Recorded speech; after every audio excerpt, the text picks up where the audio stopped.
Hi everyone, welcome. If you are watching this video, you're registered to submit a WPE portfolio in January 2025.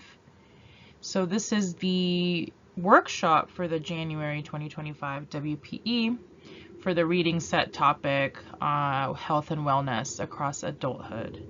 My name is Betsy Gomez and I am the Associate Director of the Writing Proficiency Program. I'll be presenting for the first couple of slides, and then Program Coordinator Rose Mooney will be joining me later in this presentation. Please make sure to bookmark our website, which is www.umb.edu/WPE. Our website will house helpful content such as the portfolio requirements for the WPE, the grading criteria, the schedule, and copies of our resources like the grid notes and these PowerPoint slides. You may also book quick question or hold release appointments via the link on our website's main page. We've designed this short workshop so you can familiarize yourself with the WPE grading standards and portfolio requirements. We're also going to go over the submission process and the submission schedule a little bit. And then we will take some time to basically offer advice on how to write a successful WPE essay. So this advice portion will include a discussion on what kind of essay to write, how to incorporate and give credit to sources, and then how to make sure you're answering the essay prompt. Finally, we'll model how you can use an organizational tool like our grid notes to create an index of important quotes and make sure that your challenge essay effectively engages with your sources, something that's very important for you to do. So we're moving on to talk about the grading criteria for EREP and WPE. So these are the grading standards that the graders are going to use to assess your portfolio that you'll be submitting in January. And this criteria was created by the faculty at UMass Boston some time ago and is directly related to the goals of the general education program. So according to the general education program, proficient writing includes critical thinking, critical reading, and elements of writing. So these capabilities are demonstrated within an essay by the following criteria: writing with a clear purpose, effectively utilizing source material, and organization. So those are the three different categories that you'll be graded on essentially. And keep in mind that you're not expected to write a perfect essay, a publishable essay, anything like that. We understand that you're still college students, you're not graduating yet, and you're still learning and growing as thinkers and as writers. So the graders expect your essay to demonstrate intermediate proficiency in writing. So this means that the WPE is, not a spelling or grammar exam or something like that. We're really looking to see what you think, how you use sources, and how you organize your thoughts. So you're being graded on whether your essay clearly answers the prompt, on whether you engage with and utilize your sources in a way that supports your answer to the prompt, and on whether your essay is organized in a clear and understandable manner so that an outside reader can understand where you're going. So it's very important that you write an essay that shows your thinking and point of view. And we'll continue to remind you about this because it's just that important. You may be wondering, okay, so now that I understand a little bit more about the grading criteria, how exactly are essays graded? The graders for the WPE use a rubric that uses a scale of 1 to 9. Developing essays, so non-passing essays, earn scores between 1 and 3. And then proficient essays earn scores between 4 and 6, and exemplary essays earn scores between 7 and 9. So essentially, you need 2 different graders to score you a 4 out of 9 or higher in order to pass the WPE. The course papers that you include in your submission provide a supporting role, so the graders may consult them to assist with difficult decisions. For example, if your challenge essay is strong in the areas of focus and organization, but not as strong in source use, the graders may take a look at your course papers to see if those demonstrate proficient use of sources.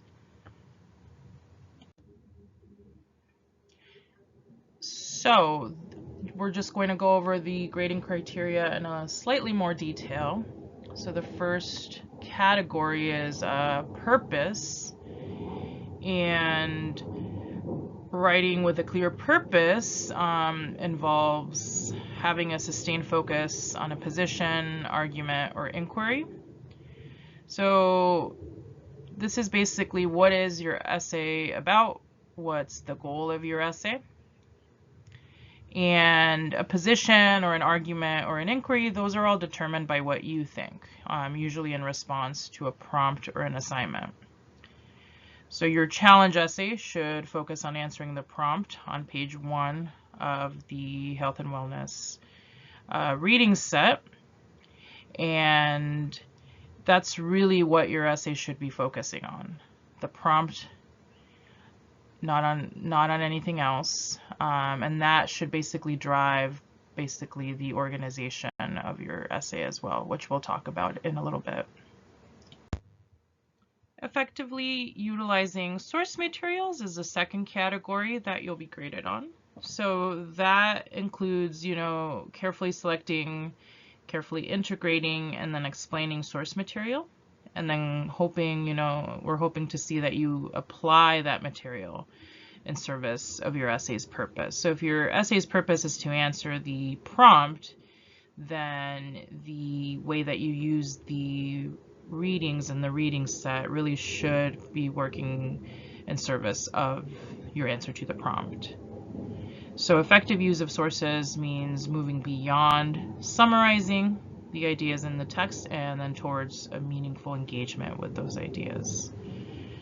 A proficient essay typically engages in the conversation with sources, so you connect the source's ideas to your essay's purpose, to your essay's argument. In general, a proficient essay relates the ideas in the sources and materials to your own ideas, so making that relevance explicit.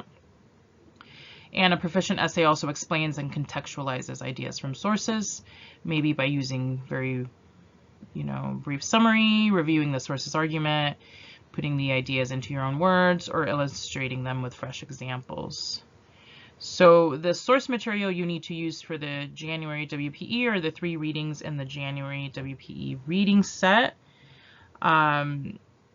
Please do not include any sources not in the reading set. So the reading set you received when you registered for the WPE. It's about 20 pages long, and you have 3 different articles there that you're meant to read over, take notes over, and then utilize in your essay. So please only use those sources and don't use outside sources.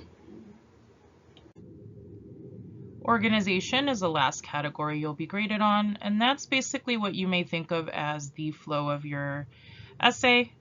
Basically, organization guides the audience from paragraph to paragraph, typically with transitions, with topic sentences for each paragraph, making sure that your paragraphs revolve around one idea each, and that each idea kind of relates back to your answer to the prompt. Basically, it indicates awareness that your reader does need to be guided a bit through the flow of your ideas. Your ideas might make sense to you. You've been kind of living with them. You've been thinking about them for a while, but, organization makes it easier for an outside reader to understand where your ideas are heading. So how can you make your essay more organized, or how can you just think about it as you write your essay? Just always think back on your thesis. So your thesis in this case would be your answer to the prompt. So always think about your answer to the prompt and try to ensure that each paragraph relates to proving that your answer is correct, or at least worthwhile.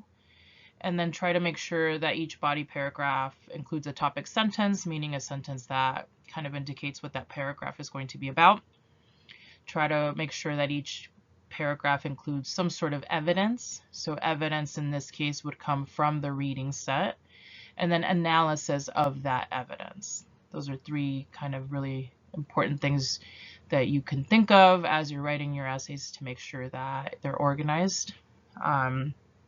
Also, obviously, make sure you have a clear introduction, that hopefully answers the prompt, and then at the end a conclusion that puts everything together in perspective. For the portfolio requirements, the main thing that you'll need to submit is the new paper or challenge essay. So that's the essay that answers the prompt, that utilizes the reading set. Challenge essays should be 1,500 words or longer. And then you'll also need to submit course papers, so 2 papers written for any UMB course that are 750 words or longer, and then a longer paper written for any UMB course that's 1,250 words or longer. You'll also need to submit the confirmation form, and you'll get access to that closer to the submission deadline. If it's your first semester, then you only need to submit the challenge essay, the longer 1,250 words or longer essay, and then 1 750 words or longer essay. All course papers that you submit in your portfolio should come from courses you took at UMass Boston. You're allowed to submit 2 papers from your intermediate seminar or CRW 282. You should ideally include at least 1 paper from a course that is at the 200 level or higher. So, your intermediate seminar would count there. Your papers ideally should utilize sources, since that's, one of the grading criteria. And a source can be anything from a journal, article, book, lecture, or work of art. Ideally, papers should be analytical and present an argument, again, because these are things that you're being graded on. So that means that more personal narratives that don't utilize any sources, and reflections that also don't, utilize sources, or creative writing pieces like short stories or poems, those aren't, appropriate for this assignment. With advanced approval, you may be able to submit a paper based on observation, like a lab report or a case study, and you can just email your papers to us at our email, writing.proficiency@umb.edu, and we will take a look at them. You can also just email us your papers if you're second guessing whether or not they are appropriate to include in your portfolio, or you just kind of have questions about them. We're happy to take a look at them. And if you're worried you don't have enough for any course papers, please send us an email. We will work with you to ensure that you can submit your portfolio and participate in the WPE. So this is a question that we get a lot. Does everyone have to submit the challenge essay? Yes. So doesn't matter if you're a transfer student, non-transfer student, it doesn't matter, as long as you're registered for the January WPE, you do have to do the challenge essay. So we won't grade any portfolios that do not include that challenge essay. If you're wondering, okay, where do I get the prompt? Where do I get the reading? When you registered for the WPE, you should have received an email confirmation, which includes a link to access the reading set. If you can't find this message, just send us an email and we will make sure you have the reading set material. For the portfolio submission schedule, the main thing to know is that you will be submitting portfolios online. You don't have to come in person to submit them. And WPE portfolios are submitted via Blackboard. Students will be enrolled in a Blackboard course, CAS 015, and emailed submission instructions. We plan to do this around January 3rd. This will be a winter session Blackboard course, and once we enroll you, we will send you submission instructions. So we are still using Blackboard this semester. So just make sure that when you do get the submission instructions that you log into Blackboard and take a look at the course. Again, this will happen around January 3rd. Portfolios are due on January 7th by 11:59 p.m. So you have until then to upload your portfolios. We will grade portfolios the next week between January 14th and 16th. And then on January 17th, probably on or after 5 p.m., we'll send the results via email to your UMass Boston email address. If you receive a pass result, that means you've completed the WPE. If you receive a retake, it means that the WPE graders did not find that your submission met the grading criteria. So if you do receive a retake, please make sure to sign up for retake counseling, which will take place from January 21st through January 27th. During retake counseling, you will meet with a faculty member via Zoom, and you'll go over your result, which includes reviewing the grader's comments on your portfolio. You will also have the opportunity to revise your essay using the feedback from your retake counseling appointment. Revisions are due a week after your counseling appointment and are only accepted if you did meet with a retake counselor, because you need this feedback to know how to revise your essay. The revisions will be graded by new faculty members, and if your revision attempt is found to be proficient, then you're done with the WPE. But if your revision attempt is not found to be proficient, you will need to attempt the WPE again. The next WPE that we will be offering will be the June 2025 WPE, and registration for that will open on April 28th.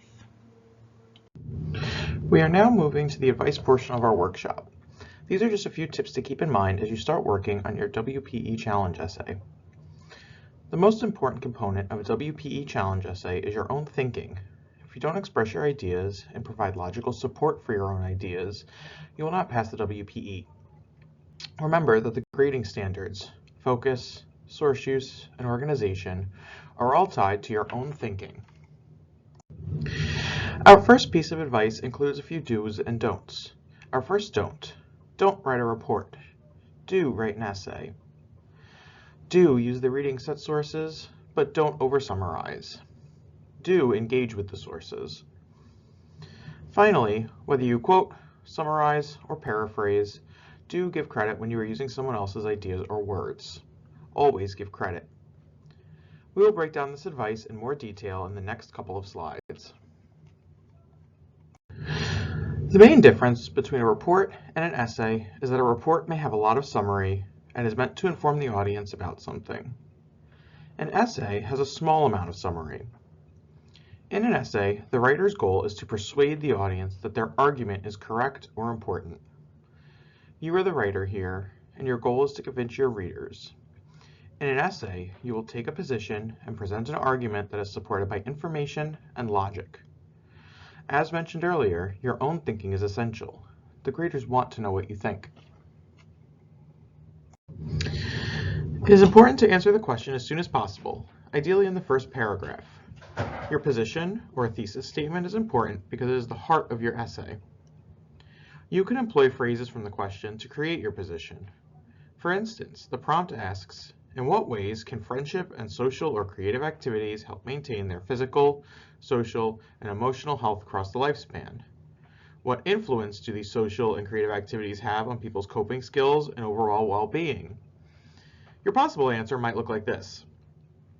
Maintaining friendships and participating in social or creative activities can help people maintain their health by, which directly answers the first part of the question. These social and creative activities influence people's coping skills and well-being in the following ways, which answers the second part of the question. This example sets up the answer to the prompt, which will encourage you to answer both parts of the question. You will clearly address both how maintaining friendships and participating in social or creative activities can help people maintain their health, and how these activities can influence people's coping skills and well-being. What is the question asking you to do? Pay attention to the question. In what ways can friendship and social or creative activities help people maintain their physical, social, and emotional health across the lifespan? What influence do these social and creative activities have on people's coping skills and overall well-being? When you're breaking down the question, consider the different parts. For the first question, in what ways can friendship and social or creative activities help people maintain their physical, social, and emotional health across the lifespan? You might ask yourself, what is physical health? What is social health? What is emotional health? How are these types of health connected to each other? And how can friendship and creative activities help us maintain wellness as we age? For the second question, What influence do these social and creative activities have on people's coping skills and overall well-being? You might ask yourself, how do good friendships influence the way we cope with life? How do creative activities help us cope? What do we get out of these types of activities, and why are they beneficial for us? Your essay would need to go into all of these parts of the question in detail, using the reading set material to support your answer. This doesn't mean you have to agree with everything in the reading set. You could certainly argue against one or more of the sources. Just make sure to explain why you disagree. The WPE graders will be familiar with the reading set, so you don't need to summarize it in detail. Instead, use the reading set material to expand on your own argument. Here's an example of what that can look like. Friendship and social or creative activities have been shown to be an important factor in people's physical, social, and emotional health. In Friendship Under the Skin, Lydia Denworth describes the scientific history of research on this topic, in which all inquiries suggest a link between increased socialization and better health. She writes, "Studies show that these happy relationships provide a sense of purpose and meaning. They improve our outlook, and they encourage us to engage in better health behaviors." This works with the research of Lisa Berkman, Jim House, and John Cacioppo, who found that loneliness is a serious health risk. In terms of social health, Cacioppo found that the more socially active you are, the healthier your social skills are. The emotional responses elicited by their research offers evidence of the emotional impacts that come with loneliness, and speak to the necessity to form social connections, like friendship, to help live a healthy life and mitigate health risks. In terms of how social activities affect well-being and coping skills, Emma H. Wood, Alan Jepson, and Rafaela Stadler succinctly state that socially centered creative art experiences appear to be ideal contexts in which to create emotional togetherness and encourage a strong and lasting sense of belonging for older people. However, these activities have a much greater effect when they are repeatedly engaged with, and they have been shown to be especially important for older women who may find it more difficult to have meaningful social interactions. Wood et al. State a sense of belonging as a key outcome directly related to these social activities. Their point about these activities becoming a way in which conversations are generated and empathy is created suggests that these activities can also help with emotional coping skills. Megan O'Grady takes this up further in discussing how famous artists have historically relied on important friendships to cope with difficulties of creating for a living. She writes that an artist's self-conception depends on our sense of the possible ignited by those who believe in it, which is significant because it suggests that these artists' dreams were partially achieved through their friendships. She discusses how this is important not only for when we are living and creating, but also when we are gone, stating simply that, the truth is, none of us do it on our own. These friendships don't just help us get through difficult times, they help us be remembered for them. Notice that this example uses the reading set material with some summary, but also directly engages with the material using quotes and paraphrases to explain a main idea. It is important that the graders can differentiate between your ideas and those of the authors of the reading set. This means that you should be careful and make sure to cite when you use someone else's ideas. When you use summary, you briefly spell out the main points of something. When you paraphrase, you reword someone else's statement. A direct quotation is taken directly from the text. Here are a few examples of what summary, direct quotes, and paraphrases can look like. The grid notes are a tool that you can use in the reading, drafting, and editing stages of your writing process. You can use them to make an index of important ideas and quotes in the reading set, and to make sure that you are engaging with all of the sources in the reading set. The grid notes can help you create an index of important ideas in the reading set. You can see that the student has filled out the page numbers where they believe these ideas are discussed. It can be useful to keep an index as it might make it easier for you to see connections or differences between the readings, and will also help you select quotes that you can include in your essay. You can use the grid notes to try to synthesize the sources. This means that instead of using the sources separately, you can use them together to support your own argument. Please don't overlook the resources available to you this WPE cycle. Tutoring is available from now through December 23rd. We offer both in-person and remote or Zoom appointments. And on January 2nd, 3rd, and 6th, we will offer draft reviews. When you sign up for a draft review, you are reserving a staff member's time. You will not be meeting with a tutor one-on-one. Instead, you will send us your essay draft before your appointment time, and then your tutor will email you feedback.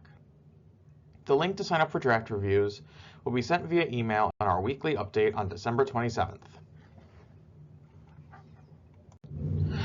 This concludes the January 2025 WPE Workshop. If you have any questions, please do not hesitate to contact us via email. We will answer you as soon as we can. Good luck with the writing process.